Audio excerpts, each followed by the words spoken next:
Greetings, Teripper. Today we are playing some more Chivalry Medieval Warfare. And on this fine day, come here, you, we are going to be using some knight weapons that I do not normally use. This is the final chapter in the weapons I don't normally use videos. In fact, no, not necessarily. I have yet to do a video on archer weapons, and I do play the archer every once in a while. So that is going to be a thing worth doing. Hopefully. As you can see, the hair on my face has already begun to regrow quite a bit, so worry not, those of you who have gotten horrendously scared of my now naked face, of my naked visage. Why am I so low on stamina already? Whoa! Come here, you. Oh, the circle of life. So, I'm going to go ahead and start off with this weapon. If you see me look down, that's my phone. So, this weapon right here is called the pole axe. I do not use it very often, but I'm hoping to change that. Oh. Missed a really easy hit, basically. Ow. Thunk.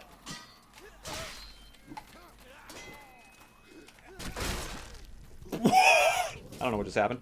So, the pole axe. I have a video, guys. I'm making it. Trust me. So, the pole axe is a weapon. I'll show you right now. It is in the axe family. I use the dub axe quite a bit. I don't use the beard axe, so I'll get to that one next. But the pole axe, I have been using a bit more recently because it has a very, very fast riposte as far as knight weapons go. But its wind-up and a normal attack speed are pretty slow.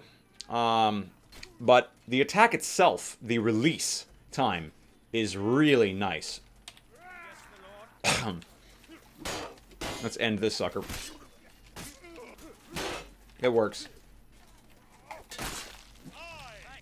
Yes. Okay. I'm not sure if we're allying or killing each other. So, the only problems with the pole axe, it's the only serious problems. The slowness isn't a big deal. Its range is not very good. It's very short. So, with this man-at-arms, I don't have any hope of engaging him from afar at all. And against something like a dagger, I'm going to have to get very, very close to actually fight with the enemy. Sorry. And if I'm fighting this guy, he's got a sword of war. He's about the same range as me, however, his speed's a bit more. But the damage on the bearded axe, this is not the bearded axe, the pole axe is quite good. Very, very good, in fact. So good that I would recommend it to most people for just general usage. And that is, of course, because... Oh, Lord. That is, of course, because, as I said, really high damage. It's pretty damn fast once you get down to it. But in the end, it's just kind of unwieldy. It's very difficult to get the hang of, in my opinion. If you are someone like me who is used to a bit quicker, but also a bit more versatile ranged weapons, like, per se, the Messer or the Brandy stock for the Vanguard, you're going to be in a weird spot. So, as you saw there, that strike did not hit the man-at-arms. That strike just barely hit the knight, and I'm completely outside the man-at-arms range here. I do hit the knight, but again, I'm right in front of them. And that strike did not hit the knight. The short range messes a lot with how people think about using the weapon, the pole axe, because it looks quite long. It looks decently long, so that you're kind of tricked into using it in a specific way. This right here... Oh, sorry. This right here is the single fastest weapon I think the knight can use, right behind the Sword of War. It's so ridiculously fast. And I'm just not having a good day today. It is so incredibly fast to compare it with the other weapons, period. It is just seriously the fastest, I think, other than the Sword of War and maybe the Warhammer. Just straight up the fastest knight weapon. Period. End of story. If I want to bring it over here. The range, much like the pole axe, is not particularly good. But by God, that speed. You saw that? You can barely make out the weapon's actual riposte time. And it does a good amount of damage. Nothing like the pole axe. A bit less than the pole axe. And the range is kind of poop. But, by God, that speed. And a decent amount of damage. It's really, really tight. It's a really tight weapon. I don't use it too much because though I love fast weapons, once again, the fact that it cannot reach very far is just a big detractor for me. But, by God, this fucking speed is ridiculous.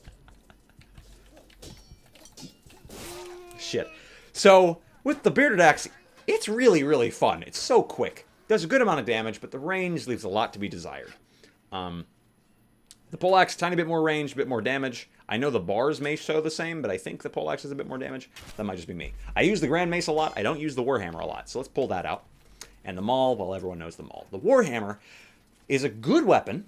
It's pretty quick, as you can see there. It can be dragged quite well. The bearded axe and poleaxe can be accelerated very easily. This weapon, however, is pretty built for dragging as well as acceleration. It's the kind of weapon that you can do either, really. It's not the kind of weapon that you want to engage a man-at-arms with. So, oh god. As you saw, it can feel very slow. It can feel even slower than the bearded axe, which is really awkward because it's a one-handed weapon. It is probably half the size, half the weight, etc., etc. And it doesn't deal enough damage to merit that, I should say. Oh, Lord. But it can be accelerated. It can be decelerated. But not to particularly great effect. It's at this weird spot where no matter how you try to drag it, acceleration or deceleration, you're gonna get fucked, as you just saw there. It's just not the most effective weapon, period. I don't ever see competitive players use this weapon. Ever. I've never once. If anyone has a competing story for me, by all means, make it in the comments, but I've never seen it. Then we have the Maul. Classic weapon. I don't use it because I'm not very good with it. It takes a really dumb enemy or a really good user to properly use... Oh my god, to properly use the Maul.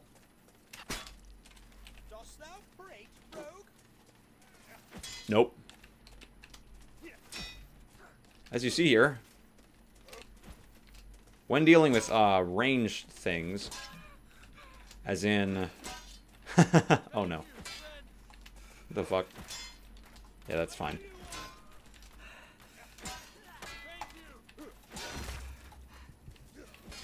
That's okay. So, it's just slow.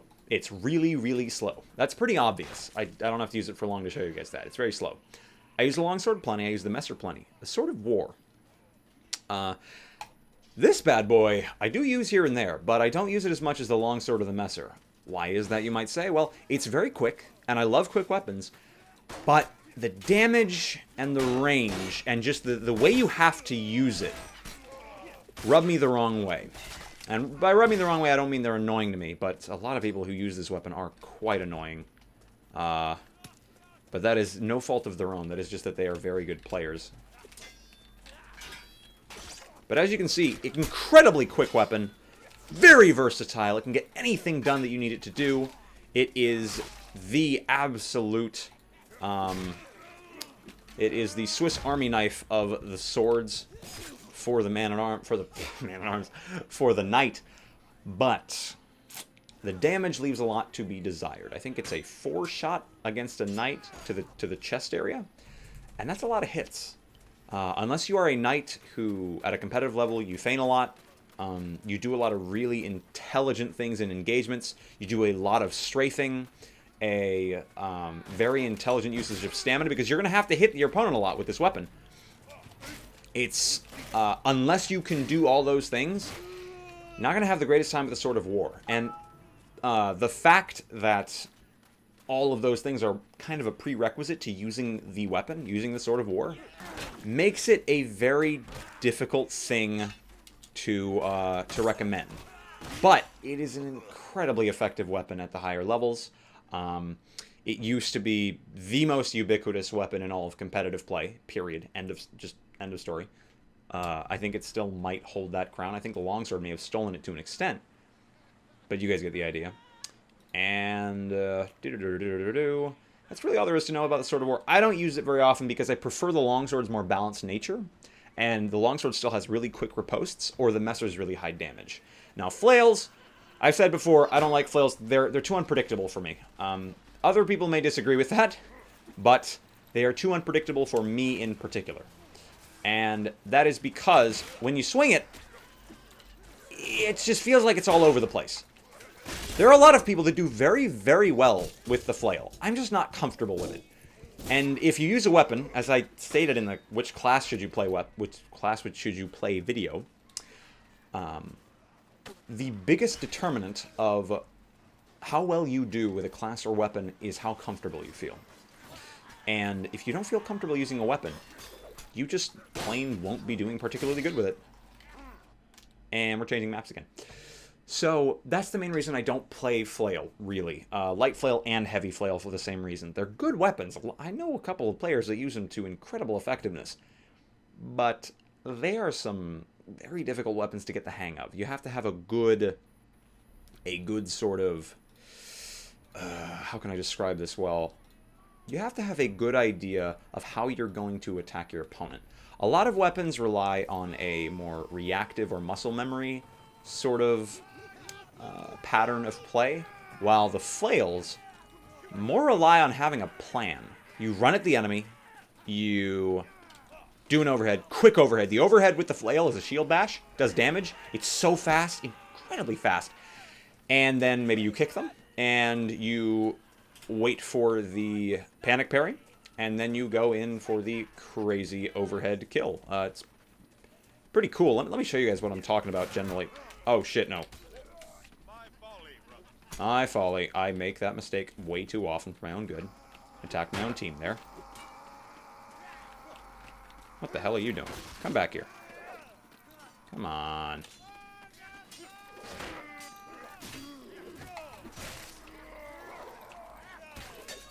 I may have hit somebody else. Oh, God. Again, it's just kind of unwieldy. However, this overhead is incredibly fast. Shit happens, right? So, hopefully, while this was yet another short video, hopefully this kind of gave you guys an idea of the weapons that I don't use very often with the knight and why. Again, thank you guys very much for watching. And I hope you all enjoyed. As always, have a grand day, and I shall see you kind people next time. Why don't we end it with a good old-fashioned jump in the river. Wow! Not a single fucking body part in there. I'm disappointed. Thanks, guys. See you next time.